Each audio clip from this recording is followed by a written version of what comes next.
বিসমিল্লাহির রহমানির রহিম। পরম করুণাময় ও অসীম দয়ালু আল্লাহর নামে শুরু।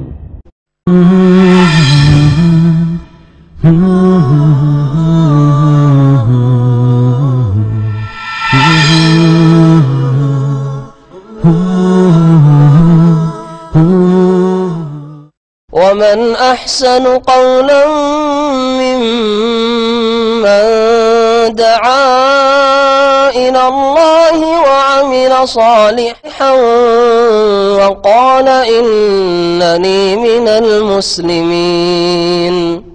أعوذ بالله من الشيطان الرجيم. بسم الله الرحمن الرحيم. ألف لام را. كتاب أحكمت آياته ثم فصلت من لدن حكيم خبير. ألا تعبدوا إلا الله إنني لكم منه نذير وبشير. وأن استغفروا ربكم ثم توبوا إليه يمتعكم متاعا حسنا إلى أجل مسمى ويؤت كل ذي فضل فضله وإن تولوا فإني أخاف عليكم عذاب يوم كبير. إلى الله مرجعكم وهو على كل شيء قدير. ألا إنهم يثنون صدورهم ليستخفوا منه ألا حين يستغشون ثيابهم يعلم ما يسرون وما يعلنون إنه عليم بذات الصدور. وما من دابة في الأرض إلا على الله رزقها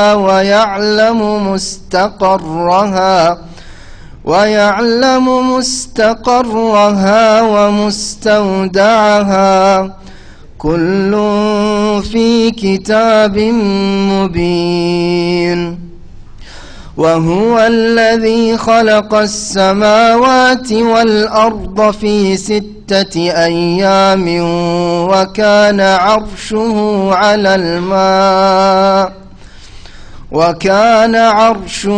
على الماء ليبلوكم أيكم أحسن عملا. ولئن قلت إنكم مبعوثون من بعد الموت ليقولن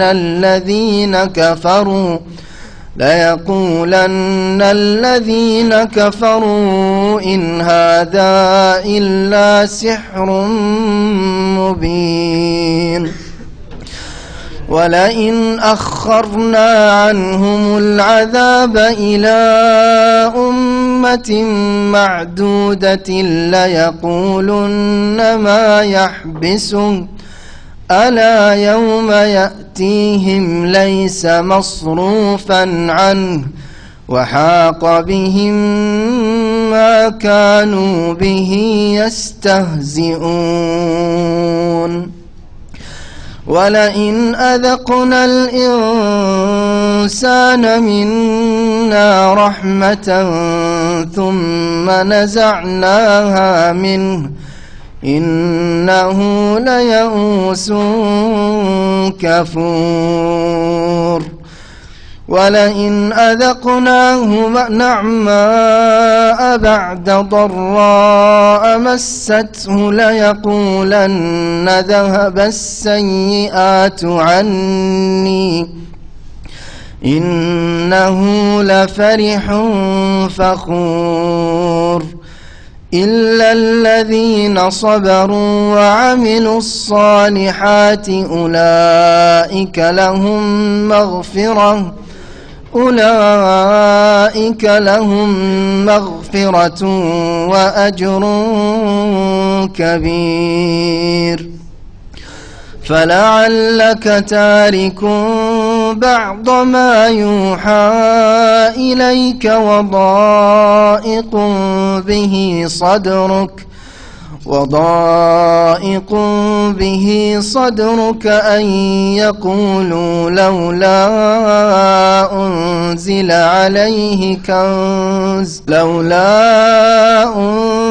عليه كنز أو جاء معه ملك إنما أنت نذير والله على كل شيء وكيل أم يقولون افتراه قل فأتوا بعشر سور مثله مفتريات وادعوا من استطعتم من دون الله إن كنتم صادقين فإن لم يستجيبوا لكم فاعلموا أنما أنزل بعلم الله وأن لا إله إلا هو فهل أنتم مسلمون من كان يريد الحياة الدنيا وزينتها نوف إليهم أعمالهم فيها وهم فيها لا يبخسون أولئك الذين ليس لهم في الآخرة إلا النار وحبط ما صنعوا فيها وباطل ما كانوا يعملون. السلام عليكم ورحمة الله وبركاته. إن الحمد لله نحمده ونستعينه ونستغفره ونعوذ بالله من شرور أنفسنا ومن سيئات أعمالنا من يهده الله فلا مضل له ومن يضلل فلا هادي له وأشهد أن لا إله إلا الله وحده لا شريك له وأشهد أن محمدا عبده ورسوله صلى الله تعالى عليه وعلى آله وصحبه وسلم تسليما كثيرا أما بعد فأعوذ بالله من الشيطان الرجيم بسم الله الرحمن الرحيم अलिफ लाम रा किताबुन उहकिमत आयातुहु सुम्मा फुस्सिलत मिन लदुन हकीमिन खबीर अल्ला ताबुदु इल्लल्लाह इन्ननी लकुम मिन्हु नज़ीरुन व बशीर व अनिस्तगफिरु रब्बकुम सुम्मा तूबू इलैहि युमत्तिउकुम मताअन हसना इला अजलिन मुसम्मा व युति कुल्ला ज़ी फज़लिन फ़ज़लह व इन तवल्लौ फ़इन्नी अखाफु अलैकुम अज़ाब यौमिन कबीर। महान अल्लाह समस्त प्रशंसा जे अल्लाह पाक रब्बुल आलमीन কোরআনে কারীম নাযিল করেছেন এবং কোরআনে কারীম দিয়ে অনেক রোগাক্রান্ত শিরক কুফরি বিভিন্ন রকমের পাপের ব্যাধিতে যারা আক্রান্ত তাদেরকে আল্লাহ রাব্বুল আলামিন সঠিক পথ দেখিয়েছেন, সুস্থতা দান করেছেন। সালাত এবং সালাম নাযিল হোক নবী মুহাম্মদ রাসূলুল্লাহ সাল্লাল্লাহু আলাইহি সাল্লামের উপর, যাকে আল্লাহ পাক রব্বুল আলামিন কোরআনে কারীম দিয়ে রিসালাত দান করেছেন, সম্মানিত করেছেন। আজকে আমরা তাফসীর শুরু করব সূরা হুদ থেকে। সূরা হুদ এ হচ্ছে মক্কি সূরা, রাসূলুল্লাহ সাল্লাল্লাহু আলাইহি সাল্লামের মক্কার জীবনে নাযিল হয়েছে এবং এই সূরায় 123টি আয়াত রয়েছে। এই সূরাতে আল্লাহ রাব্বুল আলামিন বিভিন্ন আম্বিয়া রসুলগণ এবং তাদের জাতির কথা উল্লেখ করেছেন, বিশেষভাবে 7 জন নবী রসুল এবং এই 7 জন নবী রসুলের কওম জাতি সম্প্রদায়, তাদের কথা এবং তাদের পরিণাম, যারা অমান্য করেছিল, যারা আম্বিয়া রসুলগণের দাওয়াতকে অস্বীকার করেছিল, তাদেরকে আল্লাহ পাক কিভাবে ধ্বংস করেছেন, এসব বিষয়গুলি আল্লাহ রাব্বুল আলামিন উল্লেখ করেছেন, যাতে করে মক্কার মুশরিকেরা জানতে পারে যে আমরাও যদি মুহাম্মদ রাসূলুল্লাহ সাল্লাল্লাহু আলাইহি ওয়াসাল্লামের নাফরমানি করি, বিরুদ্ধাচরণ করি, যেইভাবে ওইসব জাতিরা যুগে যুগে নবী রসুলগণের বিরুদ্ধাচরণ করেছে, তাহলে আমাদেরও পরিণাম ওই রকমই হবে, সর্বনাশা পরিণাম, যেমন হয়েছিল আগের নবী রসুলগণের জাতিগুলির। এই জন্য আল্লাহ রাব্বুল আলামিন এই ঘটনাগুলি এর বিশেষ বিশেষ অংশ, যাতে মানুষের জন্য শিক্ষার বিষয় রয়েছে, আল্লাহ নাজিল করেছেন। প্রথমখানে তাদেরকে এই সতর্ক সাবধান করা উদ্দেশ্য ছিল, কিন্তু এইসব ঘটনাবলী দিয়ে যুগে যুগে প্রত্যেক মানুষকে, প্রত্যেক সম্প্রদায়কে, কিয়ামত পর্যন্ত যারা এসেছে, আছে আর আসবে, সকলের জন্য এতে সতর্কবাণী রয়েছে যে তোমাদের সামনে দুটি পথ রয়েছে। একটি হচ্ছে শেষ নবী মুহাম্মদ রাসূলুল্লাহ সাল্লাল্লাহু আলাইহি সাল্লামের নিয়ে আসা দ্বীনের পথ, এই পথে চলে আসা যাতে তোমাদের সার্বিক মঙ্গল রয়েছে, দুনিয়া আখিরাতের কল্যাণ রয়েছে। আর আরেকটি পথ হচ্ছে ওইসব আম্বিয়া রসুলগণের অবাধ্য জাতির পথ, নাফরমানি, বিরুদ্ধাচরণ পথ, আল্লাহ দ্রোহিতার পথ। সেই পথ অবলম্বন করলে যে দুর্দশা হয়েছে ওইসব জাতির, তাই তোমাদের হবে। এ হচ্ছে উদ্দেশ্য এইসব ঘটনাবলী নিয়ে আসার, বা সূরা হুদে যে বিষয়গুলি উল্লেখ করা হয়েছে। এছাড়া আকীদার বিষয়, আরও রিসালাতের বিষয়, যেসব বিষয়ের সম্পর্ক আকীদার সাথে, বিশেষ করে মক্কি জীবনে আকীদারই সংশোধন ছিল মুখ্য উদ্দেশ্য, তা আল্লাহ রাব্বুল আলামিন বর্ণনা করেছেন। সূরা হুদ, এই সূরার নাম সূরা হুদ এই জন্য যে এই সূরায় বিশেষভাবে হুদ আলাইহিস সালাম কোন জাতির নবী ছিলেন? কোন জাতির নবী ছিলেন? আদ সম্প্রদায়, আদ জাতি, প্রাচীন যুগে আদ আর সামুদ, এই দুটো জাতি নূহ আলাইহিস সালামের আগের জাতি। এই জাতিগুলিকে আল্লাহ একবার নিশ্চিহ্ন করে দিয়েছেন, ধ্বংস করে দিয়েছেন। এই জাতির কোন প্রজন্ম পৃথিবীতে নেই, ধ্বংসপ্রাপ্ত জাতি এসব। তো এই আদ সম্প্রদায়ের নবী আল্লাহ পাঠিয়েছিলেন হুদ আলাইহিস সালামকে। এই নবীর নামে নামকরণ হয়েছে এই সূরার সূরা হুদ, যেমন সূরায় ইউসুফের নাম ইউসুফ আলাইহিস সালামের নামে নামকরণ হয়েছে। এই সূরা সম্পর্কে সুনানে তিরমিজিতে একটি হাদিস রয়েছে, আব্দুল্লাহ বিন আব্বাস রাদিয়াল্লাহু তাআলা আনহুমা থেকে, তিনি বলছেন যে কাল আবু বকরিন ইয়া রাসূলুল্লাহ, আবু বকর সিদ্দিক রাদিয়াল্লাহু তাআলা আনহু রাসূলুল্লাহ সাল্লাল্লাহু আলাইহি সাল্লামকে সম্বোধন করে জিজ্ঞেস করলেন, হে আল্লাহ রাসূল, কাদ শিবতা, আপনার চুল দাড়ি সাদা হইতে লাগলো, আপনি যে বৃদ্ধ হয়ে গেলেন। বয়স তো রাসূলুল্লাহ সাল্লাল্লাহু আলাইহি সাল্লামের বেশি হয়নি, কত বয়স? মোট 63 বছর বয়স। তো শেষ জামানায় রাসূলুল্লাহ সাল্লাল্লাহু আলাইহি সাল্লামকে জিজ্ঞেস করেছেন আবু বকর রাদিয়াল্লাহু তাআলা, আপনার চুল পাকতে শুরু হলো। নবী সাল্লাল্লাহু আলাইহি সাল্লামের দাড়ি বেশি পাকে নাই, কিন্তু মাত্র 19টির কাছাকাছি দাড়ি পেকেছিল। জি জি, অথচ 63 বছর বয়স। এই দিক দিয়ে দেখলে যে নবী করিম সাল্লাল্লাহু আলাইহি সাল্লামের তেমন চুল দাড়ি পাকেনি বললেই চলে। আমাদের আজকালকার মানুষ 25-30 থেকে পাকা শুরু, আর 40 হতে হতে অনেকটাই পেকে গেছে, ঠিক না? অধিকাংশ লোকের অবস্থা এরকম। তো রাসূলুল্লাহ সাল্লাল্লাহু আলাইহি ওয়াসাল্লামকে জিজ্ঞাসা, শিবতা, সাহেব মানে হচ্ছে চুল সাদা হওয়া, আর সাহেব বৃদ্ধ মানুষকেও বলে। তার চুল সাদা হলেই বার্ধক্যের লক্ষণ আসে, মরণের চিঠি আসে। চুল সাদা হওয়াকে মরণের চিঠি বলা হয়েছে। কারণ শিবতা, আপনি তো বৃদ্ধ হয়ে গেলেন, আপনার চুল সাদা হইতে লাগলো।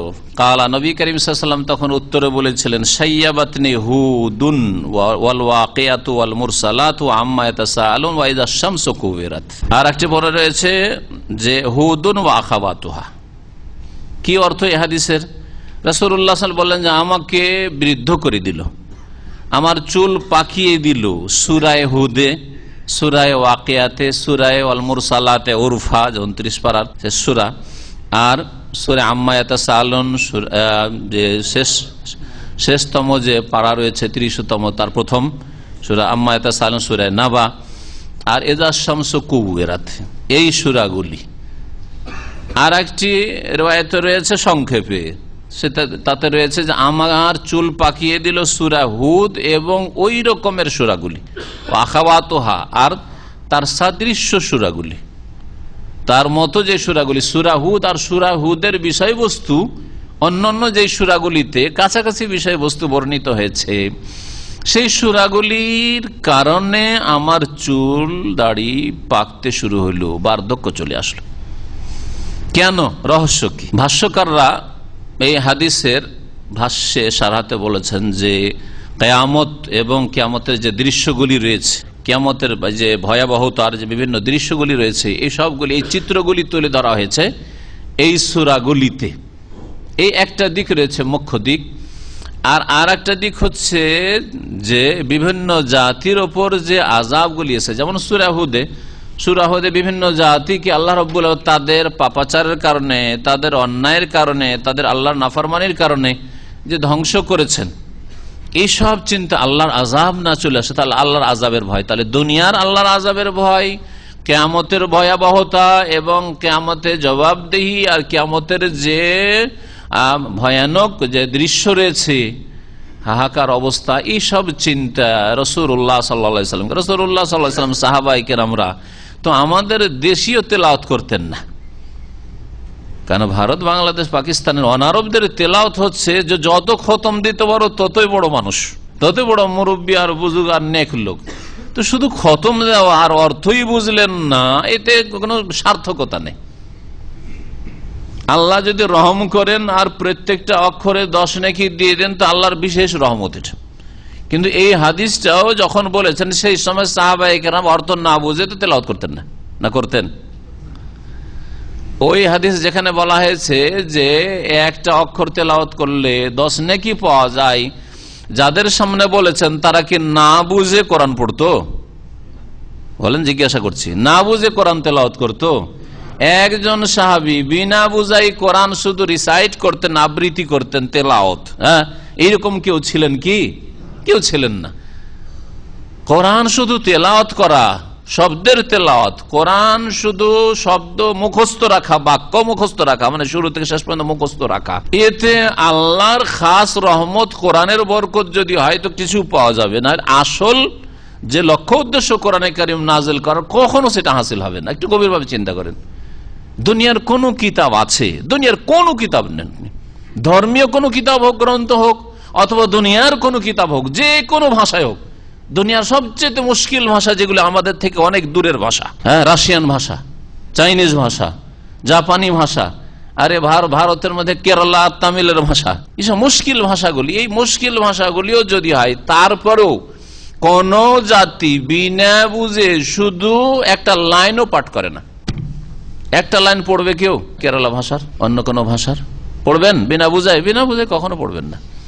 রাশিয়াও যদি চাকরি করতে চলে যান, চায়নার, জাপানে অনেকে আছেন, যদি ওই সব দেশে চলে যান, আমার দেশে ইংরেজির প্রভাব আছে কিন্তু ফ্রেঞ্চের কোনো প্রভাব নেই, তাই না? তো যদি কেউ ফ্রান্সে চলে যায়, ফ্রান্সে গিয়ে সেখানে তো সব সরকারি ভাষা সেখানে ফ্রেঞ্চ ভাষা, তাহলে ফ্রান্সিসি ভাষা সেখানে শুধু পড়ে রেখে দিবে যে ইংলিশ অ্যালফাবেট, যেহেতু অক্ষরগুলো তো ABCD সব, তাই না? তো শুধু পড়ে রেখে দিবে, এরকম কেউ আছে? মালয়েশিয়া, ইন্ডোনেশিয়া যথেষ্ট বাংলা ভাষীরা যাচ্ছেন, ওইসব দেশে ইংরেজিতে ওই ABCD দিয়ে লিখা ওখানকার ভাষাগুলি, অথবা তুরস্কের ভাষা। এমন কোন মূর্খ আছে কি যে শুধু পড়ে রেখে দেয়, বাস যথেষ্ট, আমার কোম্পানিতে মালয়েশিয়ান ভাষায় বা ইন্ডোনেশিয়া ভাষায়, তুর্কি ভাষায় এই লেটার এসছে, আর আমি তো ইংলিশ অক্ষরগুলি বুঝি, পড়ে রেখে দিলাম। দুনিয়ায় কোন লোক পাবেন? দুনিয়ারই একজন বের করেন, আপনি পাবেন কি? কিন্তু বড় দুঃখের বিষয় যে অসংখ্য মুসলিম পাবেন, অনারব মুসলিম, যারা কোরআনে কিংবা আরবি মাশাআল্লাহ তেলাওয়াত করে, আর তজবিদের সাথে তেলাওয়াত করে, আর তজবিদের অলংকার সহ পূর্ণ মাত্রায় তজবিদ ভালো জানে, কিন্তু অর্থ একটিও বুঝে না। হাজা মানে বুঝে না, জালেকা মানে বুঝে না, কিছুই মানে বুঝে না, লা রাইবা ফিহি মানেও বুঝে না, কিচ্ছু বুঝে না। তাহলে কি ফায়দা হবে তাদের জীবনে? এই কোরআনে কারীম শুধু শব্দের তেলাওয়াত করে অথবা শব্দ মুখস্থ করে কি ফায়দাটা হবে বলেন দেখি? এর মানে এই নয় যে আপনাদেরকে তেলাওয়াত করতে নিষেধ করছি, কখন নয়। এর মানে এই নয় যে আপনাদেরকে মুখস্থ করতে নিষেধ করছি বা হাফেজ হতে অনুৎসাহিত করছি, কখনো নয়। কিন্তু এটা মোটেই যথেষ্ট নয়।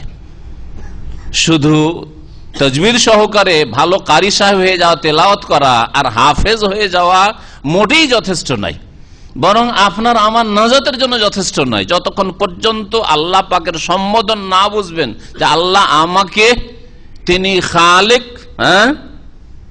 আর আমি মখলুক, তিনি মাবুদ আর আমি আব্দ গোলাম, তার সম্বোধন আদেশ নিষেধ কি হচ্ছে বুঝবো, বুঝার পরে সেই অনুযায়ী কাজ করব। যতক্ষণ না হবে ততক্ষণ নাজাত পাবেন না, কেউ নাজাত পাবে না। সৌদি আরবে নতুন চাকরি করতে এসছেন, আর আসার পরে মালিক কফিল তো আরবি, তো আপনাকে বলছে তাল রুহ, আর যদি মাথা ঝুঁকান শুধু কোন জাতির মধ্যে শুধু মাথা ঝুঁকান তো কাজ হবে?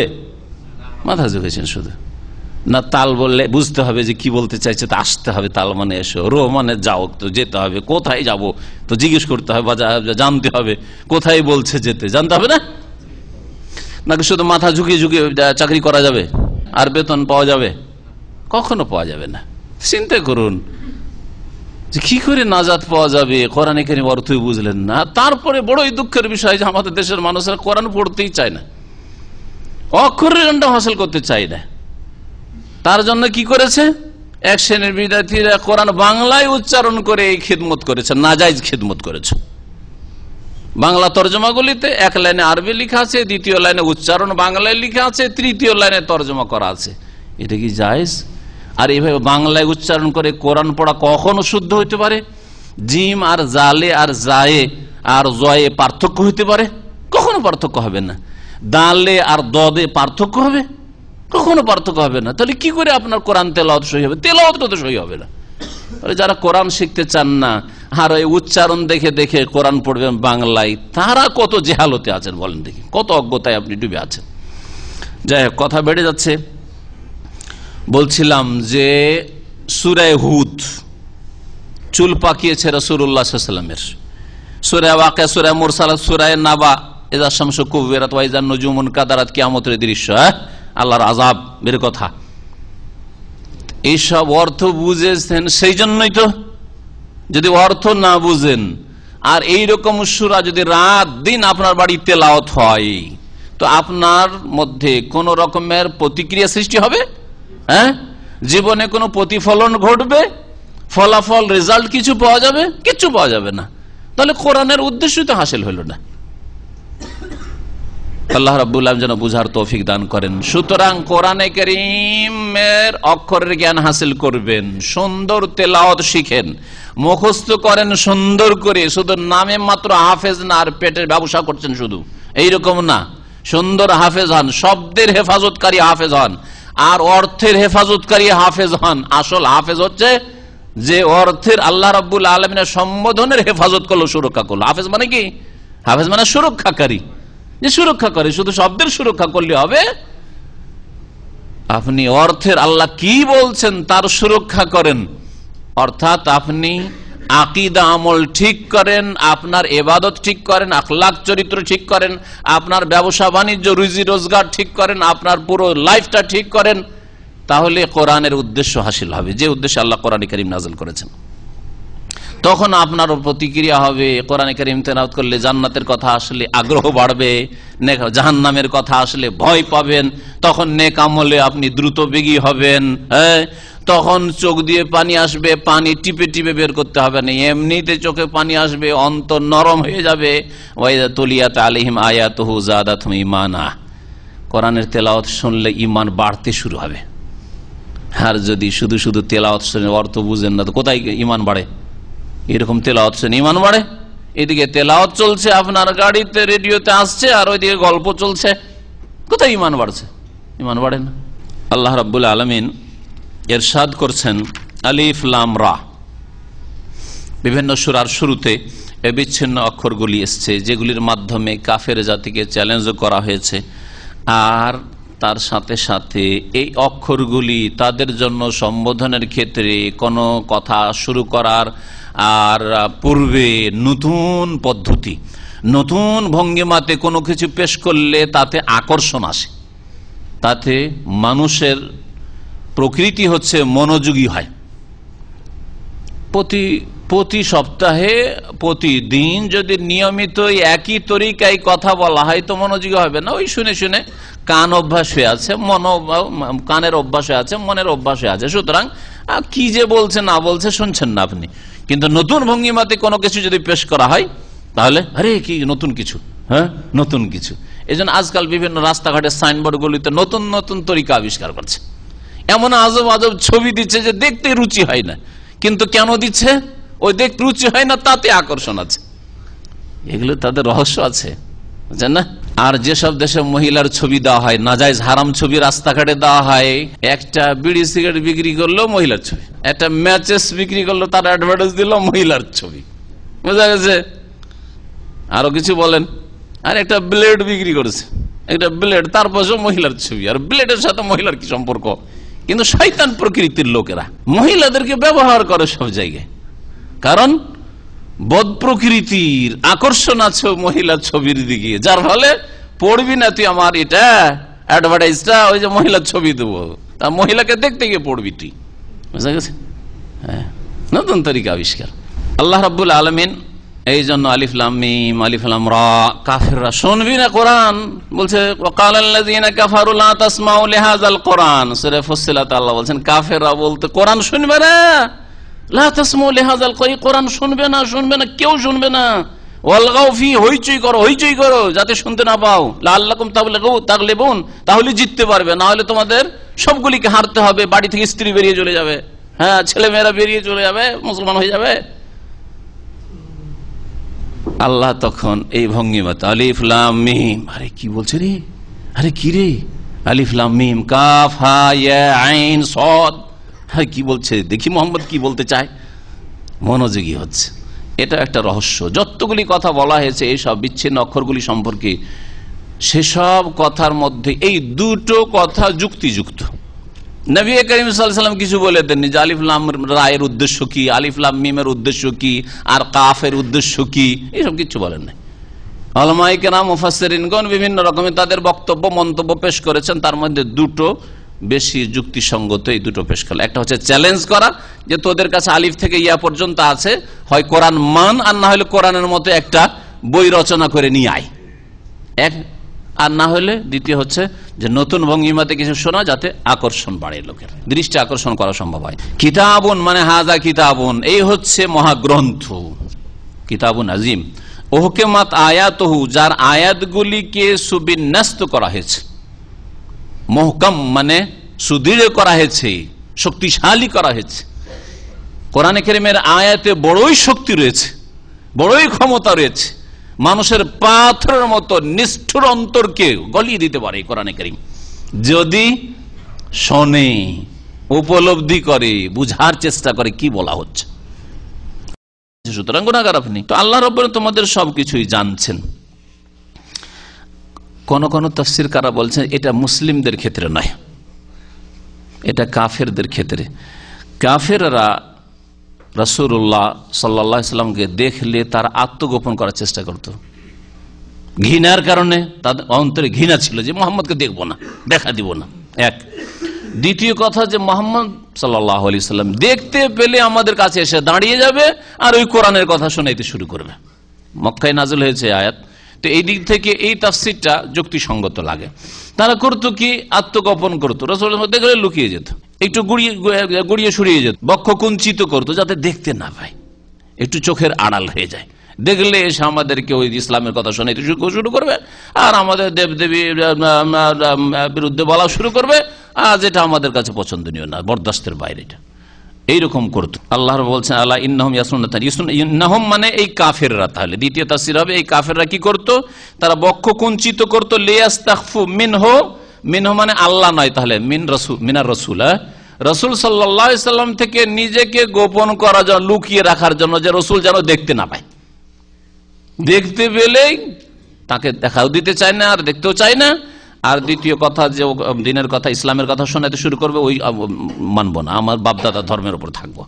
আল্লাহ রাব্বুল আলামিন তারপরে ইরশাদ করেছেন ওমা মিন দাব্বাতিন ফিল আরদি ইল্লা আলাল্লাহি রিজকুহা ওয়া ইয়ালামু মুস্তাকাররাহা ওয়া মুস্তাওদাহা কুল্লুন ফি কিতাবিম মুবিন। আল্লাহ রাব্বুল সব কিছুর খবর রাখেন। সবকিছু যদি খবর না রাখবেন তো যত প্রাণী পৃথিবীতে রয়েছে, সমস্ত প্রাণী যারা এই ভূপৃষ্ঠে চলাচল করে সকলের, সে নিজে রুজি সংগ্রহ করার ক্ষমতা রাখুক আর নাই রাখুক, সকলের রিজিকের দায়িত্ব আল্লাহ রাব্বুল আলামিনের। রিজিক পৌঁছাতে হবে, তার জন্য উপজীবিকার ব্যবস্থা করতে হবে। আল্লাহ যদি খোঁজই না রাখবেন তাহলে কি করে রিজিক পৌঁছাবেন, ঠিক না? তাই আল্লাহ রাব্বুল আলামিনের আগের আয়াতের সাথে এই আয়াতের সম্পর্ক এইভাবে, ওমা মিন দাব্বাতিন ফিল আরদি ইল্লা আলাল্লাহি রিজকুহা, ভূপৃষ্ঠে এমন কোন প্রাণী বিচরণকারী নেই। দাব্বা ইয়াদুব্বু মানে বিচরণ করা,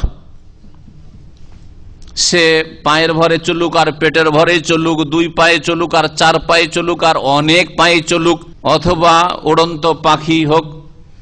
ওমা মিন দাব্বাতিন ফিল আরদ, ভূপৃষ্ঠে এমন কোন বিচরণকারী জীবজন্তু নেই যার রিজিকের দায়িত্ব আল্লাহর উপর নেই। ইল্লা আলাল্লাহি রিজকুহা, প্রত্যেক জীবজন্তুর রিজিকের দায়িত্ব আল্লাহর উপর রয়েছে। আল্লাহ স্বয়ং রিজিকের দায়িত্ব নিয়েছেন। তারপরে মানুষ একমাত্র ভয় পায়, জানি না জিনেরা ভয় পায় কি পায় না, কিন্তু মানুষ একমাত্র ভয় পায়। কোন পাখিও ভয় পায় না যে বেশি বাচ্চা হয়ে গেলে সমস্যা আছে, ডিমগুলোকে ভেঙে ফেল আছে। হ্যাঁ, কুকুর, শৃগাল, বিড়াল, যত জীবজন্তু রয়েছে, কোন জীবজন্তু দেখাইতে পারবেন না যে ভয় করে বেশি বাচ্চা হয়ে গেলে খাওয়াবে কে, এই চিন্তা করে? চিন্তা করে না। কিন্তু একমাত্র মানুষ, যাদেরকে আল্লাহ এত বিদ্যা বুদ্ধি দিয়েছেন, হ্যাঁ, এত সম্মান দিয়ে সৃষ্টি করে, লাকাদ কাররামনা বানি আদম, আদম সন্তানকে সম্মানিত করে সৃষ্টি করেছি, সেই আদম সন্তান এত চিন্তিত কেন যেহেতু বিয়ে করলাম, 1 ছিলাম 2 হইলাম, স্ত্রীর পেটের ভাতই তো মুশকিল, তারপরে আবার বাচ্চা হওয়া শুরু হইলো, হইলো তো 1টা হইলো, 2টা হইলো, এরপর বেশি হইলে কি করে খাওয়াবো, এই চিন্তা এই মানুষ ছাড়া পৃথিবীর কোনো জীবজন্তু করে না। তাহলে যেই মানুষ এত চিন্তা করে যে আমার ছেলে মেয়েকে কেমন করে খাওয়াবো নিয়ে পেরেশান, সেই জন্য বেশি ছেলে মেয়ে নেব না, সে কি অন্য অন্য 4 পায়া জীবজন্তুর চাইতে অধম না? হ্যাঁ, চিন্তা করুন তো দেখি, চিন্তা চেতনার ক্ষেত্রে অধম। উলাইকা কাল আনআম, এদের সম্পর্কিত আল্লাহ বলেছে এরা তো আসলে চতুষ্পদ জন্তুর মতো। আরে চতুষ্পদ জন্তু তো ভালো, ওই সব চিন্তা করে না যে বাচ্চাগুলিকে কি করে খাওয়াবো। বালহুম আজাল, বরং এই মানুষ যারা আল্লাহর দিন থেকে সরে রয়েছে, নিজে রাজ্জাক রিজিক দাতা হয়ে বসে আছে, আল্লাহকে রাজ্জাক মনে করে না, বা শুধু নামে মাত্র মনে করে, আল্লাহর উপর আস্থা ভরসা নেই যে আল্লাহ রিজিক দেবেন, যে আল্লাহ আমার খাবারের ব্যবস্থা করেছে, আল্লাহ আমার স্ত্রীর খাবার ব্যবস্থা করবেন, সে আল্লাহ আমার ছেলে মেয়েদের ব্যবস্থা করবেন, তাদের লেখাপড়া আল্লাহ ব্যবস্থা করবেন। আমার কাজ হচ্ছে হরকত করা, আমার কাজ হচ্ছে নড়াচড়া করা, হরকত করা, আর বরকত দেওয়া আল্লাহ রাব্বুল আলামিনের কাজ। এই কথাটা বিশ্বাস হয় না, অথচ জীবজন্তু বিশ্বাস করে, প্রাকৃতিক ভাবে বিশ্বাস করে, তাদের প্রকৃতিতে আছে, ওই কোনো চিন্তা নেই ওইসব। তাহলে জীবজন্তু অন্য যে রয়েছে এগুলির চাইতে নিকৃষ্ট হলো কিনা? বালহুম আজাল উলাইকা হুমুল গাফিলুন, কারণ এর আল্লাহর দিন থেকে গাফেল, আল্লাহর প্রতি ঈমান থেকে গাফেল, আল্লাহর উপর তাওয়াক্কুল আস্থা ভরসা থেকে গাফেল। এবং আল্লাহ রাব্বুল আলামিন জানেন মুস্তাকাররাহা, প্রত্যেক জীবজন্তুর স্থায়ী অবস্থান স্থল, অমুস্তাওদাহা অস্থায়ী অবস্থান স্থল। স্থায়ী আর অস্থায়ী দুটো অর্থ করেন। অনেকগুলি তাফসির করা হয়েছে, বিভিন্ন তাফসির বিভিন্ন রকম তাফসিরকাররা তাফসির করেছেন, কিন্তু এইভাবে যদি তাফসির করেন তাহলে বোঝা সহজ। মুস্তাকার ইস্তেকরার থেকে, ইস্তাকাররা মানে কোন জায়গায় থেমে যাওয়া, কারার থেকে। আল্লাহ মহিলাদের ক্ষেত্রে বলছেন ওয়াকারনা ফি বুয়ুতিকুন্না, সূরা আহজাব বলছেন তোমরা তোমাদের বাড়িতে কি করো? অবস্থান করো। কারার থেকে ওয়াকারনা, ওয়াকারনা ফি বুয়ুতিকুন্না। আর এখান থেকে মুস্তাকার ইস্তেকরার। আর মুস্তাওদা, হ্যাঁ ওয়াও দাল আইন, হ্যাঁ মুস্তাওদা বলা হয় স্টোরকে বলা, হ্যাঁ স্টোরকে বলা হয়। আজকাল মুস্তাওদা কাকে বলছে? স্টোরকে বলছে, গুদাম, গুদামকে মুস্তাওদা বলা হচ্ছে। তো মুস্তাওদা মানে করলাম অস্থায়ী অবস্থান স্থল, স্থায়ী আর অস্থায়ী। মুস্তাকার, তাহলে এই দুটো তাফসীর কি? একদল বলছেন মুস্তাকার, যেমন ইবনে কাসিরে বলা হয়েছে, মুস্তাকার মানে হচ্ছে আপনার দুনিয়ার বাসস্থান। আল্লাহ জানেন যে তোমার বাসস্থান কোথায়, তোমার জন্মস্থান মাতৃভূমি কোথায়, হ্যাঁ মায়ের পেট থেকে ভূমিষ্ঠ কোন কোন গ্রামে কোন দেশে হবে, আর তারপরে কোথায় তোমার শৈশব, তোমার যৌবনকাল ইত্যাদি, আর লেখাপড়া আর চাকরি হতে পারে। দেশে তো মানুষ হলেন, কিন্তু সারা জীবনটা বিদেশে কাজকর্ম করে কেটে গেল। আল্লাহ জানেন যে তোমার রিজিক দেশে নেই, বাইরে আছে। মত বিদেশে হয়ে গেল, বিদেশে মত হয়ে গেল, আল্লাহ জানেন সবকিছু। তো মুস্তাকার মানে দুনিয়ার বাসস্থান, আর মুস্তাওদা মানে হচ্ছে কবর। তোমার কবর কোথায়, যেটা তোমার স্টোর, তোমার গোদাম, তোমাকে গোদাম করে রেখে চলে আসবে, থাকো এখানে কিয়ামত পর্যন্ত। মুস্তাওদা তাহলে কবর দিয়ে তাফসীর করা হয়েছে। দুনিয়ার বাড়ি মুস্তাকার, আর কবর হচ্ছে আখিরাতের প্রথম মঞ্জিল, প্রথম ঘর, মুস্তাওদা বলা হয়েছে। কেউ কেউ তাফসীর করতে গিয়ে বলেছে মুস্তাকার মানে মাতৃগর্ভ।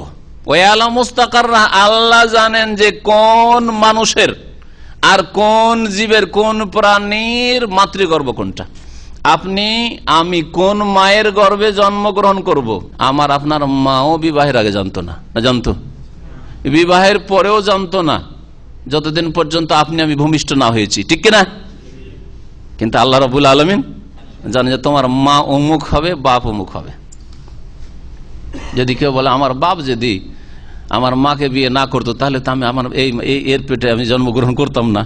অথবা এই মায়ের পেটে জন্মগ্রহণ করলেও মায়ের পেটটা ঠিক রাখলেন, কিন্তু বাপকে ঠিক রাখলেন না, এই বাপের সন্তান তাহলে হইতাম না, ঠিক না? এরকম বলাটা কি ঠিক? আল্লাহর এটাই ফায়সালা আছে যে বাপ অমুক হবেন আর মা আপনার অমুক হবেন। ওয়ালা মুস্তাকাররাহ মুস্তাওদা। আল্লাহ রাব্বুল আলামিন এই ইলমের কোন আদি অন্ত নেই, শুরু নেই। আল্লাহ সব সময় জানেন যে আপনি কোন মাতৃগর্ভে জন্মগ্রহণ করবেন আর কোন বাপের ওরসে আপনি জন্মগ্রহণ করবেন। কেউ কেউ দ্বিতীয় তাফসীর তো শুনলেন, তাহলে মাতৃগর্ভ কোনটা বললাম? মুস্তাকার। আর মুস্তাওদা হচ্ছে পৃথিবী, এই দুনিয়ার জীবন। মাতৃগর্ভ থেকে দুনিয়া আসার পরে আপনি কোথায় বসবাস করবেন, মুস্তাওদা। আর কেউ কেউ বলেছেন যে ইয়ালা মুস্তাকাররাহা ওয়া মুস্তাওদাহা, এ সম্পর্কে দুনিয়া আখিরাতের জীবন ইত্যাদি দিয়ে তাফসীর করেছেন। যা হোক, এই দুটি তাফসীর আমাদের জন্য যথেষ্ট। কুল্লুন ফি কিতাবিম মুবিন, প্রত্যেকটি বস্তু সুস্পষ্ট বা স্পষ্টকারী কিতাবে, গ্রন্থে রয়েছে, মানে লৌহে মাহফুজে রয়েছে। ভাগ্যলিপিতে তকদির যেখানে লেখা রয়েছে সবকিছু লেখা রয়েছে। তো আল্লাহ রাব্বুল আলামিন সবকিছু জানছেন। ওয়া হুয়াল্লাযী খালাকাস সামাওয়াতি ওয়াল আরদা ফি সিত্তাতি আইয়াম, আল্লাহ সেই সত্তা যিনি আকাশসমূহ এবং পৃথিবী সৃষ্টি করেছেন 6 দিনে। 6 দিনে আল্লাহ রাব্বুল আলামিন আকাশ এবং জমিন সৃষ্টি করেছেন। শুরু হয়েছিল সৃষ্টি কোন দিন থেকে? রবিবার থেকে, আর শেষ হয়েছে শুক্রবারে, শেষ হয়েছে। ওয়া কানা আরশু আলাল মা, আর সেই সময় আল্লাহর আরশ ছিল পানির উপর। তার মানে আসমান জমিন সৃষ্টির পূর্বে পানি ছিল। পানি তাহলে কোথায় ছিল? জমিন ছিল না তো পানি আবার কোথায় ছিল? তাফসীরকাররা বলছেন পানি হাওয়ার উপর ছিল, বাতাসের উপর ছিল। আল্লাহু আলাম। আল্লাহর আরশ, হ্যাঁ, তাহলে আসমান জমিন সৃষ্টির পূর্বে পানি ছিল, আর পানির পূর্বে আরশ ছিল, ঠিক না? আরশ ছিল। লিয়াবলুয়াকুম, আরশ আগে না কলম আগে? কলম আগে। তার মানে আল্লাহ যখন প্রথম কলম সৃষ্টি করেন তখন আল্লাহর আরশই ছিল না, তাই না? আল্লাহর আরশ, আল্লাহ কোথায় ছিলেন তাহলে? ফাঁসিয়ে দিলাম নাকি আপনাদেরকে? আল্লাহ রাব্বুল আলামিন যা কলমকে লিখতে বলছেন, এই সব সৃষ্টির পূর্বে আল্লাহ কলম সৃষ্টি করেছেন। কলম সর্বপ্রথম সৃষ্টি নয়, তার আগে আরশ অবশ্যই ছিল। জি, এটি হচ্ছে আহলে সুন্নাত ওয়াল জামাতের আকীদা, আল্লাহর আরশ ছিল। আল্লাহ রাব্বুল আলামিন তারপর ইরশাদ করছেন, কেন আল্লাহ রাব্বুল আলামিন তাহলে আকাশ জমিন সৃষ্টি করলেন? আকাশ জমিন কেন সৃষ্টি করলেন?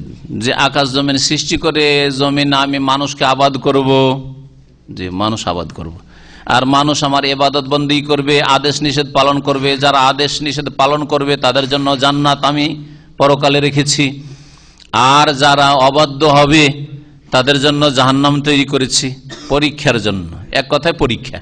তাহলে আসমান জমিন কেন আল্লাহ সৃষ্টি করেছেন? মানুষের পরীক্ষার জন্য, মানুষের পরীক্ষার জন্য। তাই আল্লাহ বলছেন লিয়াবলুয়াকুম আইয়ুকুম আহসানু আমালা। 6 দিন আল্লাহ আসমান জমিন সৃষ্টি করলেন কি জন্য? তোমাদেরকে পরীক্ষা করার জন্য, যে তোমাদের মধ্যে কে সর্বাধিক ভালো কাজ করে আসে, সবচাইতে ভালো কাজ কে করে আসে। কি আল্লাহ বলেছেন? সবচাইতে ভালো কাজ, সবচাইতে বেশি কাজ, এই কথা বলেছেন। কার কাজের পরিমাণ বেশি, এই কথা বলেছেন। কে কত বেশি রাকাত নামাজ পড়েছে, কত বেশি সে খতম করেছে আর জিকির করেছে, এই কথা আছে। বেশি কথাটি কোথাও নেই কিন্তু কোরআন হাদিস। কি আছে? কত সুন্দর। সুন্দর আর বেশিতে পার্থক্য আছে, সুন্দর আর বেশিতে পার্থক্য আছে। জি, যেগুলো ভালো কোম্পানি তাদের প্রোডাকশন কম, তাদের প্রোডাকশন কম, কিন্তু কোয়ালিটি উন্নত মান একবারে। যাদের প্রোডাকশন বেশি তাদের কোয়ালিটি ডাউন, ঠিক কিনা? দুনিয়ার ক্ষেত্রে বুঝতে পারছেন। ঠিক তেমনি বান্দার, মানুষের আমল হচ্ছে দুই রকম। এক হচ্ছে এক শ্রেণীর লোক আছে বেশি বেশি আমল করতে চাই, বেশি বেশি আমল করতে, কিন্তু কোয়ালিটি ডাউন। আর এক শ্রেণীর লোক আছে কাজ অল্পই হোক, ফরজ ওয়াজিব আদায় হলো, হারাম নাজায়েজ থেকে বেঁচে থাকলো, সর্বনিম্ন কাজ, কিন্তু কোয়ালিটি যাতে সুন্দর হয়, আমার কোয়ালিটি সুন্দর হয়। এর একটা এশার নামাজের উদাহরণ দিচ্ছে। একজন লোক এশার নামাজ 4 রাকাত ফরজ পড়ে, 2 রাকাত সুন্নাতে রাতে বা পড়ে, 1 রাকাত বেতর পড়ে, যথেষ্ট কিনা? যথেষ্ট তার জন্য।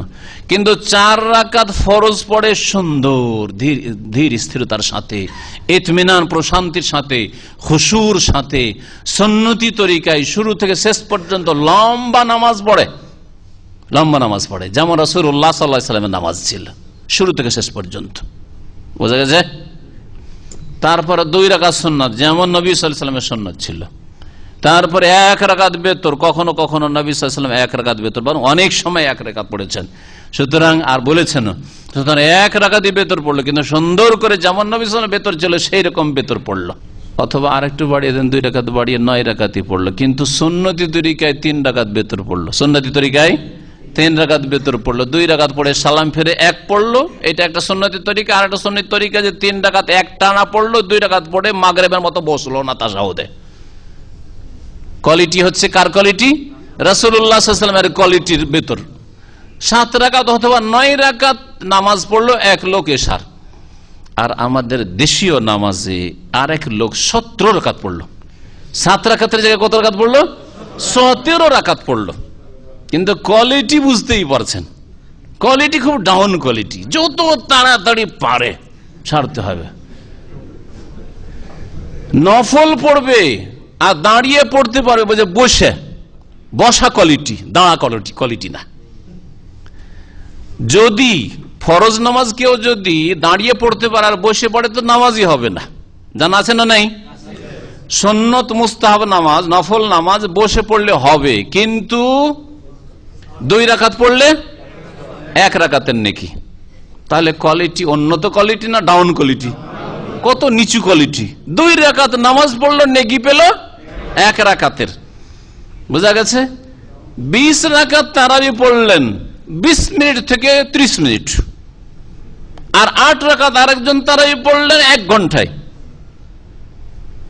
একজনের পরিমাণ ভালো, আর একজনের কোয়ালিটি ভালো। আল্লাহ কোনটা চান? কোয়ালিটি, উন্নত মানের কোয়ালিটি চান। আহসানও চান, আকসারও চান না। কোনটা চান? আহসানও, সবচেয়ে সুন্দর করার চেষ্টা করো, সবচেয়ে বেশি সুন্দর করো। আকসার, সবচেয়ে বেশি করো, এই কথা কোথাও দেয়। একটা লোক নামাজ শুরু করলো, বেশি করলো। কি বেশি করলো? প্রথম নামাইতে পড়লো, তারপরে যায় নামাজের দোয়া পড়লো, ইক্তাদাই তো বেহাজাল ইমাম পড়লো, 3টা বাড়াইলো তো বেশি তো করলো।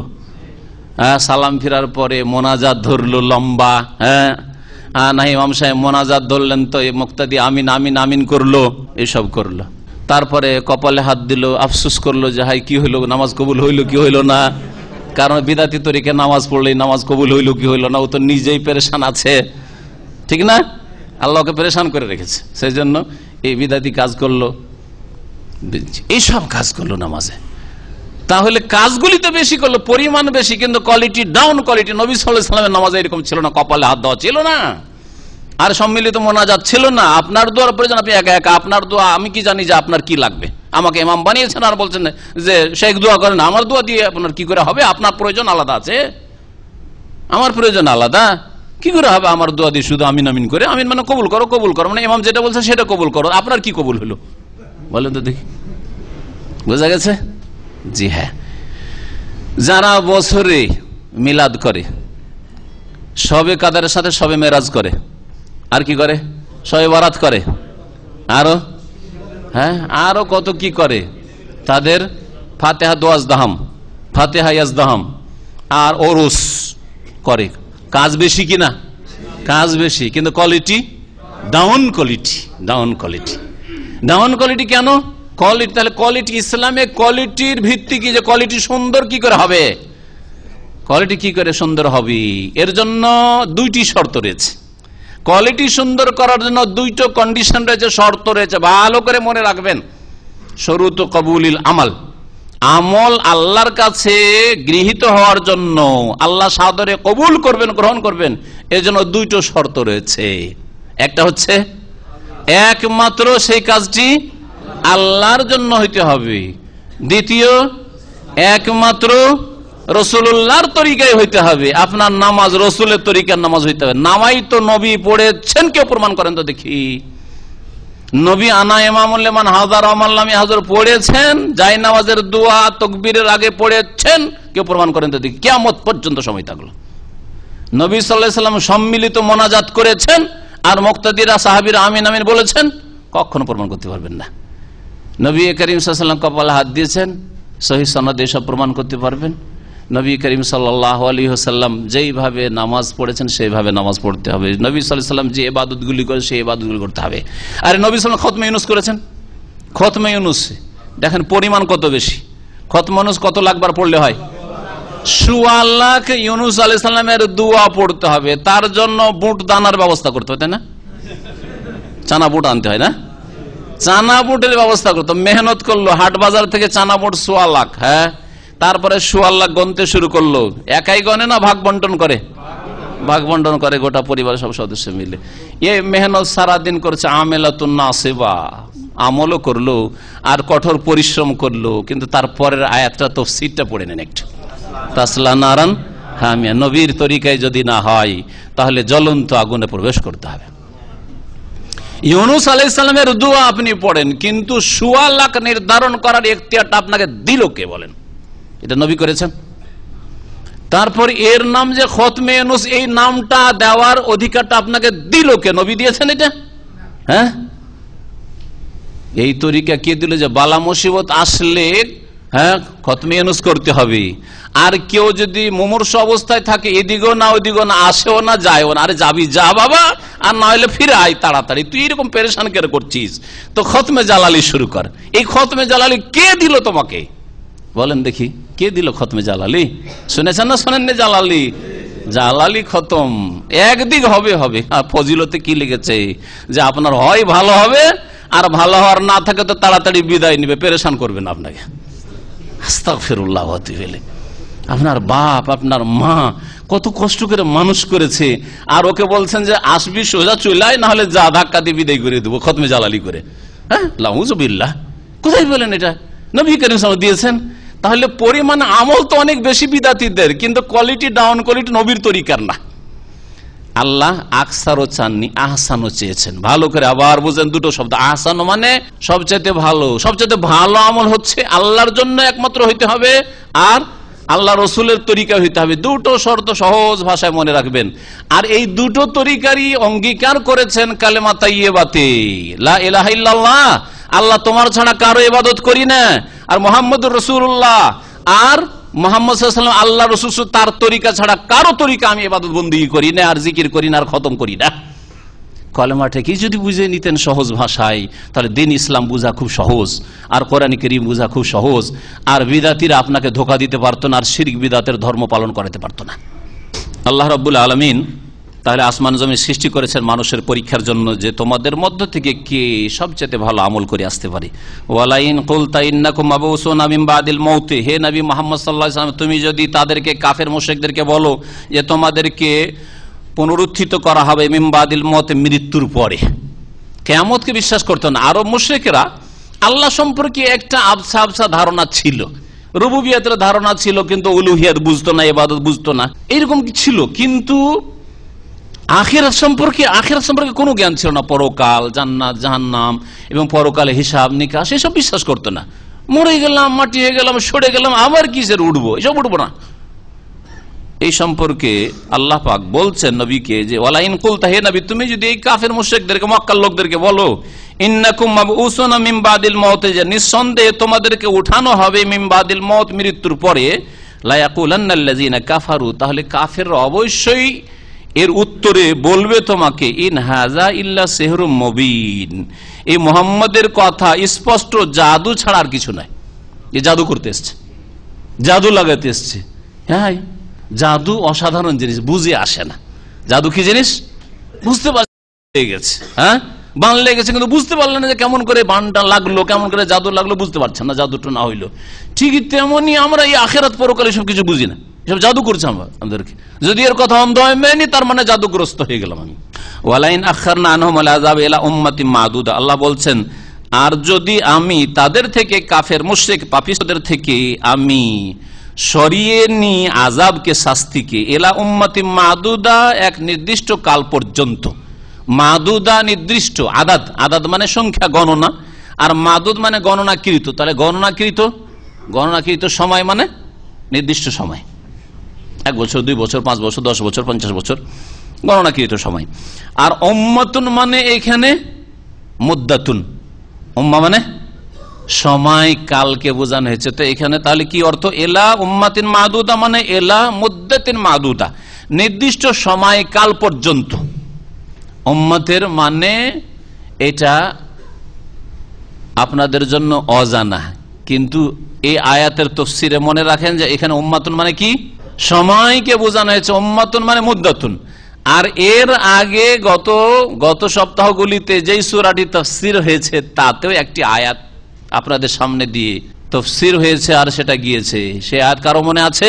ওয়াদ্দাকারা বাদা উম্মাহ, ওই যেই লোকটিকে জেল থেকে বেরিয়ে গেল খালাস হয়ে, ওকে বলেছিল যে আমার কথা একটু আলোচনা করি, তুমি তো বাদশার খাদেম, যে আলোচনা করি, বলেছিল না? ইউসুফ আলাইহিস সালাম বলেছিলেন। ও গিয়ে ভুলে গেছে, দুনিয়াদারিতে মেতে গেছে, আবার বাদশার খাদেম, ভুলে গেছে দুনিয়াতে মেতে। মানুষ দুনিয়া যখন সুখ পায় তখন ভুলে যায় অনেক কথাই অতীতের। অনেকদিন পরে তার স্মরণ হয়েছে, ওয়াদ্দাকারা, স্মরণ হয়েছে, তার স্মরণ করেছে, বাদা উম্মা, 1 যুগ পরে, 1 কাল পরে। বাদা উম্মা মানে বাদা মুদ্দা। তাহলে দুটো আয়াত এই অর্থের সমর্থনে পেলেন। আর উম্মত মানে কয়েকটি অর্থ হয়, প্রসিদ্ধ অর্থ উম্মত মানে জাতি, উম্মত মানে কুনতুম খায়রা উম্মাতিন, তোমরা শ্রেষ্ঠ জাতি, শ্রেষ্ঠ উম্মত মানে জাতি। উম্মত আবার একটা দলকে, গোষ্ঠীকে বলা হয়। ওয়ালতাকুম মিনকুম উম্মাতুন, তোমাদের মধ্য থেকে একটি দল হওয়া উচিত। ফিরকাতুন তায়েফাতুনের অর্থে ব্যবহার হইতে হয়েছে। হ্যাঁ, তাহলে পুরো জাতিকে বুঝার একটা দল তোমাদের মধ্য থেকে হইতে হবে। যেমন আপনাদেরকে বলছি, আপনাদের মধ্য থেকে একটা দল হইতে হবে, যেই দলটি বিশেষভাবে দিন শিখে গিয়ে দিনের দাওয়াত গ্রামে গ্রামে দেশে দিতে হবে, একটি দল উম্মাহ। এই ক্ষেত্রে উম্মত ব্যবহার হয়েছে। তাহলে একটা দল সম্পর্কে, জাতি সম্পর্কে হইল। আর উম্মত মানে আর একটি অর্থ হয় মতাদর্শ, কোন একটা মত, একটা আদর্শের ক্ষেত্রে উম্মাহ শব্দটি কোরআনে কারিমে ব্যবহৃত হয়েছে, আরবি ভাষায় এ অর্থ রয়েছে। যেমন কাফের মুশরিকরা নবী মুহাম্মদ সাল্লাল্লাহু আলাইহি ওয়াসাল্লামকে বলতো যে ইন্না ওয়াজাদনা আবানা আলা উম্মাহ, আমরা আমাদের পূর্বপুরুষদেরকে পেয়েছি এক মতাদর্শের উপর, উম্মাহ। ওয়া ইন্না আলা আসারি মুক্তাদুন, আর তাদেরই আমরা অন্ধ অনুকরণ করব, তোমার কথা মানবো না, বাপ দাদাকে ছেড়ে দেব। যেমন আজকালকার যারা শিরক বিদআতের ধর্ম পালন করে, তাদেরকে যদি বলেন সহিহ কোরআন হাদিসের কথা, তারা বলে তোর বাপে একটা না দুটা। আরে একেবারে মূর্খের কথা, শুনেছেন এরকম কথা? তোর নিজের বাপকে বাপ বলবি না? একেবারে অকাট মূর্খদের কথা, তোর বাপকে বাপ বলবি না? যুক্তিতে কি বলবেন আপনি? বাপকেই তো বাপ বলবো, তো চাচাকে বাপ বলবো নাকি? হ্যাঁ, আমাদের দেশের মতো বড় বাবা আর মেজো বাবা, সেজো বাবা, তো বাপকে তো বাপ বলবো। এখন কোন কথাকে কোন কথায় ফিট করলো? সুতরাং তোমার বাপ দাদার ধর্ম যেটা ছিল, তরিকা ছিল মিলাদ করা, ওরস করা, মাজার করা, তো ওই ধর্ম ছেড়ে তুই এই তরিকা কেন আসবি? তোর বাপকে বাপ বল, মানে ওইটাই হলো তার বাপ, বুঝছেন না? তো এই কাফের মুশরিকরা এই যুক্তি পেশ করতো, ইন্না ওয়াজাদনা আবানা আলা উম্মাহ, আমাদের পূর্বপুরুষদেরকে এক মতাদর্শের উপর পেয়েছি। উম্মাতুন মানে এখানে আদর্শ, তাদের যে তরিকাই পেয়েছি, তার তরিকার অর্থে ব্যবহার হয়েছে এখানে, আলা তরিকাতিন ওয়া ইন্না আলা আসারি মুক্তাদুন, আর তাদেরই আমরা অনুসরণ করব, তাদের ছাড়া অন্যদেরকে মানবো না, তোমার কথা মানবো না। আর একটি অর্থ ইব্রাহিম আলাইহিস সালাম সম্পর্কে ব্যবহৃত হয়েছে। এই আয়াতের তাফসীর আপনাদের সামনে দিয়ে গিয়েছে এর আগে, ইন্না ইব্রাহিমা কানা উম্মাতান, ইব্রাহিম আলাইহিস সালাম উম্মত ছিলেন। এর যেটা প্রসিদ্ধ তাফসীর, উম্মাতান মানে ইমাম, উম্মাহ মানে ইমাম। ইব্রাহিম আলাইহিস সালাম ইমাম ছিলেন, সারা বিশ্বের সমস্ত তৌহিদবাদীদের ইমাম, মুসলিমদের ইব্রাহিম আলাইহিস সালামের পরে যত মুমিন মুসলিমরা এসেছে তাদের ইমাম হচ্ছেন ইব্রাহিম আলাইহিস সালাম। ইন্না ইব্রাহিমা কানা উম্মাতান কানিতান লিল্লাহি হানিফা ওয়া লাম ইয়াকুম মিনাল মুশরিকিন। কয়টা অর্থ হলো তাহলে? উম্মত মানে হচ্ছে সময়কালে, যেমন দুটি আয়াতে বললাম। উম্মত মানে হচ্ছে জাতি, উম্মত মানে হচ্ছে কোন একটা দল, ছোট দল। উম্মত মানে হচ্ছে ইমাম, উম্মত মানে হচ্ছে মতাদর্শ। তো আল্লাহ রাব্বুল আলামিন বলছেন যে তাদেরকে যদি আমি অবসর দিই বা তাদের থেকে আযাবকে আমি সরিয়ে দিই, আখারা ইয়াখির মানে আযাবে শাস্তিতে বিলম্ব করা, বিলম্ব করে দিই, এলা উম্মাতিন মাদুদা এক নির্দিষ্ট কাল পর্যন্ত লা ইয়াকুলুন্না, তাহলে অবশ্যই তারা বলবে মা ইয়াহবেসহু, এত অধৈর্য এবং তারা অবিশ্বাসী আর এত সন্দিহান। মা ইয়াহবেসহু, এই তোমার শাস্তির যে চ্যালেঞ্জ ছিল সেটাকে কিসে বাধা দিল? মা ইয়াহবেসহু মানে আইয়ু শাইইন, মা ইস্তিফহামিয়া, জিজ্ঞাসামূলক। এখানে মা ইয়াহবেসহু, কোন জিনিসটাতে আযাবে শাস্তি আসতে বাধা দিল? তার মানে নবী মুহাম্মদ সাল্লাল্লাহু আলাইহি সাল্লামকে তারা ঠাট্টা মজাক করা শুরু করে, মুহাম্মদ তুমি তো বলছিলে যে আমরা যদি তোমাকে না মানি আর তোমার কোরআনের কথা না মানি তো নাকি আল্লাহর আযাব আসবে। তো তুমি যে বলেছিলে আযাব, আল্লাহ বলছেন যে আযাব দেওয়ার কথা আমার নবীর মাধ্যমে বলে দেওয়ার পরে যে 2, 4, 5 বছর 10 বছর আযাব না দিই, তো এরা চ্যালেঞ্জ করা শুরু করে, ঠাট্টা মজাক করা শুরু করে যে কোথায় তোমার মায়া হবে সহু, কোথায় তোমার আযাব গেল? আল্লাহ পাক বলছেন যে শুনে রাখো, ইয়াউমা ইয়াতিহিম, যেদিন তাদের কাছে আযাব এসে যাবে, লাইসা মাসরুফান আনহুম, তখন তাদের থেকে আযাবকে ফিরানো হবে না, কোনো শক্তি ফিরাতে পারবে না। ওয়া হাকা বিহিম মা কানু বিহি ইস্তাহজিউন, যা নিয়ে তারা ঠাট্টা উপহাস করত তা তাদেরকে ঘিরে ফেলবে, ওয়ালাইন আযাকনাল ইনসানা মিন্না রাহমা, আর মানুষের কিছু বদ প্রকৃতির কথা আল্লাহ রাব্বুল উল্লেখ করছেন। মানুষের এটা প্রকৃতি, যখন এই প্রকৃতিকে আপনি গাইড করবেন না কোরআন সুন্নাহ দিয়ে, ওহী দিয়ে, তখন প্রকৃতি বাঁকা পথে চলে যাবে। আল্লাহ রাব্বুল আলামিন বলছেন ওয়ালাইন আযাকনা ইনসানা মিন্না রাহমা, আমি যদি আমার পক্ষ থেকে মানব জাতিকে কোন দয়ার আস্বাদন করাই, আল্লাহ রাব্বুল যদি কোনো সুখ শান্তি দেন, সুম্মা নাযানাহা, দিলেন, তারপরে যদি তা আমি ছিনিয়ে নিই, খুব সুখ আসলো, তারপর আল্লাহ ছিনিয়ে নিলেন, তাহলে মানুষের স্বভাব কি? ইন্নাহু লা ইয়াউসুন কাফুর, তাহলে মানুষ বড়ই নিরাশ এবং বড় অকৃতজ্ঞ হয়ে যায়। 10 বছর মাশাআল্লাহ একটা ভালো চাকরি আল্লাহ দিলেন, আর তার হঠাৎ করে এক্সিট লেগে গেল বা চাকরিটা চলে গেল, দেশের হোক আর বিদেশের হোক, তারপরে আপনি একবার হতাশ, আর অশান্তির শেষ নেই, আর আল্লাহ যে এতদিন সুখ দিয়েছেন আর এত অনেক কিছু করেছেন, কোন আল্লাহ রাব্বুল আলামিনের শুকরিয়াও নেই, অকৃতজ্ঞ। মানুষের কাছে আল্লাহ রাব্বুল আলামিন নিয়ামত দেওয়ার পর যদি ছিনিয়ে নেন তো মানুষ কি হয়ে যায়? নিরাশ হয়ে যায় আর অকৃতজ্ঞ হয়ে যায়।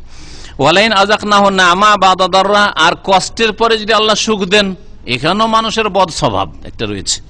ওয়ালাইন আযাকনাহু না'মা, আর যদি তাদেরকে আস্বাদন করাই নিয়ামত সমূহ, অনুগ্রহ, বা'দা দাররা, ক্ষয়ক্ষতির পরে, বিপদ আপদের পরে, মাসসাতু, যা তাকে স্পর্শ করেছে, মানুষকে স্পর্শ করেছে, লা ইয়াকুলান্না, তাহলে মানুষের স্বভাব হচ্ছে যে বলে যাহাবাস সাইয়্যাতু আন্নি, এত উৎফুল্ল হয়, এত আনন্দিত উল্লাসিত হয় যে বলে যাহাবাস সাইয়্যাতু আন্নি, আমার সব দুঃখ কষ্ট গেছে, আমার সব বালা মুসিবত দুঃখ কষ্ট গেছে। সাইয়্যাতুনের জমা হচ্ছে সাইয়্যাত, সব মন্দ দিকগুলি গিয়েছে। ইন্নাহু লাফারিহুন ফাখুর, তখন নিঃসন্দেহে কি হয়ে যায়? বড় উৎফুল্লিত হয়, উৎফুল্ল হয়, আর ফখুর আর অহংকারী হয়ে যায়। আল্লাহ রাব্বুল আলামিন নিয়ামত দিলে তখন অতীতকে ভুলে যায়। যারা গরিব মানুষ ছিল, দেখা যায় যে হঠাৎ করে ধন আসলে অহংকারী হয়ে যায়, দাম্ভিক হয়ে যায়, আর কি হয়ে যায়? এমন আনন্দ উল্লাসে মেতে উঠে যে আর খুশির শেষ থাকে না। এইরকমটা যাতে না হয়, এটা হচ্ছে খারাপ স্বভাব। আল্লাহ রাব্বুল আলামিন সন্তুষ্টি অর্জনের চেষ্টা করতে আল্লাহর নিয়ামত থেকে, এবং আল্লাহ রাব্বুল আলামিনের শুকরিয়া আদায় করতে হবে। মুমিন সম্পর্কে নবী করিম সাল্লাল্লাহু আলাইহি ওয়াসাল্লামের সহিহ হাদিস রয়েছে সহিহ মুসলিমে, যে আজাবাল লিআমরিল মুমিন, মুমিনের বিষয়টি সবসময় আশ্চর্যজনক, সবসময় আশ্চর্যের বিষয়। ইন্না আমরাল মুমিনি কুল্লাহু খাইর, মুমিনের জীবনটা সবটাই হচ্ছে কল্যাণ আর কল্যাণ, সুখেও কল্যাণ, দুঃখেও কল্যাণ, আমাদের সব অবস্থায় কল্যাণ রয়েছে। ওয়ালাইসা যালিকা ইল্লা লিল মুমিন, এটা মুমিন মুসলিম ছাড়া কাফের কখনো হাসিল করতে পারে না, মুনাফিক মুশরিক কখনো হাসিল করতে পারে না। একমাত্র আল্লাহর প্রতি ঈমানদার মানুষ এই নিয়ামত হাসিল করতে পারে যে সুখেও সুখ আর দুঃখেও সুখ, সবসময় সুখ। নবী করিম সাল্লাল্লাহু আলাইহি ওয়াসাল্লাম বলছেন কিভাবে ইন আসাবাথু সাররা, যদি সুখ আসে, সুখের দিন নেমে এসেছে, সুখের সময় এসে গেছে, সুখ আর সুখ, কোনো দুঃখ নেই, কষ্ট নেই, তাহলে শাকারা, শুকরিয়া আদায় করে। আর শুকরিয়া আদায় করলে ফাকানা খায়র আল্লাহ, তার জন্য কল্যাণ করে, আল্লাহর নিয়ামত আরো বাড়িয়ে দেন, বৃদ্ধি করে দেন। ওয়াইন আসাবাথু দাররা, আর যদি বিপদ আপদ অনিষ্ট আসে, বালা মুসিবত আসে, রোগ বালা মুসিবত, বিপদ আপদ, দুর্ঘটনা, এরকম যদি কিছু হয়, ক্ষয়ক্ষতি, আর্থিক ক্ষয়ক্ষতি ইত্যাদি, তাহলে সাবারা, ধৈর্য ধারণ করে। আর ধৈর্য ধারণ করলে ইন্নাল্লাহ মা'আস সাবিরিন, আল্লাহ ধৈর্যশীলদের সাথে আছেন। আল্লাহ কেন আছেন? ফাকানা খায়রান, এটা তার জন্য কল্যাণ করা হয়। ইল্লাল্লাযিনা সাবর, আল্লাহ বলছেন যে এই খারাপ প্রকৃতি থেকে মুক্ত হইতে পারবে কারা? একমাত্র ওই সব লোকেরা যারা ধৈর্যশীল, ও আমিলুস সালিহাত, আর সৎকর্মশীল যারা, ভালো মানুষ, ভালো কাজ যারা করে। তাহলে ভালো কাজগুলি করতে হবে, ধৈর্য ধারণ করতে হবে। ধৈর্য ধারণ, সবুর করা তিন ভাগে বিভক্ত, তিন প্রকার। কে বলতে পারেন?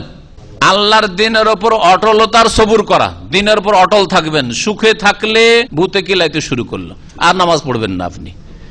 সুখে থাকলে নামাজ নেই, মা মরেছে, বাপ মরেছে, ছেলে মারা গেছে, তখন নামাজ ধরেছেন আপনি। দুর্ঘটনা, অ্যাক্সিডেন্ট হয়েছে, তখন আল্লাহ আল্লাহ করছেন আপনি না। সব সময় ধৈর্যধান, দিনের ওপর অটল থাকে সবসময়, সুখে দুঃখে শোকে সবসময়। আর একটা হচ্ছে আসসাবরু আন মাসিয়াতিল্লাহ, আল্লাহর অসন্তুষ্টির কাজ থেকে, নাফরমানির কাজ থেকে বেঁচে থাকার ক্ষেত্রে ধৈর্য ধারণ করা। সামনে টাকা বন্যার মতো, টাকার স্রোত বয়ে যাচ্ছে, কিন্তু হারাম টাকা, সব সুদের কারবার, ঘুষের কারবার, হারামের কারবার, বেঈমানি আত্মসাতের কারবার। আপনাকে এখানে ধৈর্য ধারণ করতে হবে। যদি ধৈর্য ধারণ না করেন তাহলে কি হবে? আপনিও হারামে ঝাঁপ দিবেন। আপনি টাকা তো ইনকাম করতেই হবে, কি করব? এই জন্য এখানেও ধৈর্যের প্রয়োজন রয়েছে।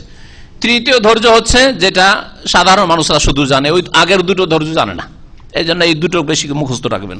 সেটা হচ্ছে আসসাবরু আলা আকদারিল্লাহ, আল্লাহ রাব্বুল আলামিন যা ভাগ্যে নির্ধারণ করেছেন সেটা অপ্রীতিকর হইতে পারে, কষ্টদায়ক হতে পারে, বালা মুসিবত, বিপদ আপদ, ক্ষয় ক্ষতি, আর্থিক জানমাল ইত্যাদি। ধৈর্য ধারণ করতে হবে, ধৈর্য ধারণ করতে হবে। ইল্লাল্লাযিনা সাবারু, তবে যারা ধৈর্যশীল এবং সৎকর্মশীল, তারা কিন্তু এরকম করে না, নিয়ামত পেলে তারা অহংকারী হয়ে যায় আর উল্লাসে মেতে ওঠে, এরকম হয় না। আর যদি তাদের উপর দুঃখ কষ্ট আসে, আল্লাহ নিয়ামত ছিনিয়ে নেন, তাহলে নিরাশ হয়ে যায়, তাও হয় না, আর অকৃতজ্ঞ হয় না। আল্লাহ বলছেন উলাইকা লাহুম মাগফিরাতুন ওয়া আজরুন কাবীর, এই সব লোক যারা ধৈর্যশীল এবং সৎকর্মশীল, তাদের জন্য মার্জনা রয়েছে, ও আজরুন কাবীর, এবং মহাপুরস্কার রয়েছে। ফালাআল্লাকা তারিকুম বাযা মা ইউহা ইলাইকা ওয়া যায়িকুম বিহি সাদরুক।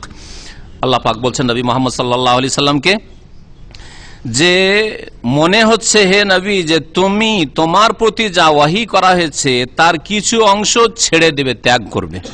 ওয়াদায়কুম বিহি সাদরুক, এবং তোমার হৃদয় সংকীর্ণ হয়ে যাচ্ছে, সংকুচিত হয়ে যাচ্ছে। আইয়াকুলু, তাদের এই কথাই, কাফের মুশরিকদের এই কথাই, যে তারা তোমাকে চ্যালেঞ্জ করছে, লাউলা উনজিলা আলাইহি কানজুন, যে মোহাম্মদ যদি নবী হলেন তাহলে তার কাছে ধনভাণ্ডার কেন নামিয়ে দেওয়া হয় না, ধনভাণ্ডার কেন আসে না? আউজা মাহুম মালাক, অথবা তার কাছে ফেরেশতা কেন নেমে আসে না, ফেরেশতা এসে কথা বলুক আর আমাদেরকে বলে দিই যে মোহাম্মদ নবী হয়েছে। এইসব যে চ্যালেঞ্জ করে তোমাকে, এতে তোমার মন হয়তো সংকীর্ণ হচ্ছে বা মনে কষ্ট পাচ্ছ না, কষ্ট নেবে না। ইন্নামা আনতা নাযির, তোমার কাজ ফেরেশতা নামিয়ে দেওয়া নয়, তোমার কাজ ধনভাণ্ডার দেখানো নয় যে আমি নবী এসেছি, দেখো ওহদ পাহাড় স্বর্ণ হয়ে গেছে, এইসব দেখানো নয়, বরং তোমার কাজ হচ্ছে সতর্ক করা। তুমি একমাত্র সতর্ককারী। আল্লাহু আলা কুল্লি শাইইন ওয়াকিল, এবং আল্লাহ রাব্বুল আলামিন প্রত্যেক বস্তুর উপর হচ্ছেন কর্মবিধায়ক। এখানেই আজকে তাফসীর শেষ করি। আল্লাহ রাব্বুল আলামিন যেন যা কিছু আমরা বললাম শুনলাম তাতে বরকত দান করেন, এবং তা দিয়ে আমাদের ইসলামী জীবন গড়ে তোলার তৌফিক দান করেন, আমাদের সংশোধনের তৌফিক দান করেন। আল্লাহ রাব্বুল আমাদের হেদায়েতের উপর কায়েম রাখেন, শিরক বিদআত মুক্ত হওয়ার তৌফিক দান করেন, 5 ওয়াক্ত সালাতের হেফাজতের আল্লাহ তৌফিক দান করেন। আল্লাহ রাব্বুল আমাদের দুনিয়া আখিরাতের কাজে বরকত দান করেন। আল্লাহ রাব্বুল হালাল রুজিতে বরকত দান করেন, হারাম থেকে আল্লাহ রাব্বুল আলামিন বেঁচে থাকার তৌফিক যেন দান করেন। আল্লাহ রাব্বুল আমাদের সকলকে জান্নাতুল ফিরদৌস দান করেন। যেসব ভাই বোনদের বালা মুসিবত রয়েছে, মুমিন মুমিনাত, আল্লাহ বালা মুসিবত যেন দূর করে দেন। যারা অসুস্থ রয়েছে তাদেরকে সুস্থতা দান করেন। যারা দুনিয়া থেকে বিদায় নিয়েছেন মুমিন মুমিনাত, তাদের সকলের রুহের মাগফিরাত করেন। আল্লাহ জান্নাতুল ফিরদৌস দান করেন। সুবহান রাব্বিকা রাব্বিল ইজ্জাতি আম্মা ইয়াসিফুন ওয়া সালামুন আলাল মুরসালিন ওয়ালহামদুলিল্লাহি রাব্বিল আলামিন।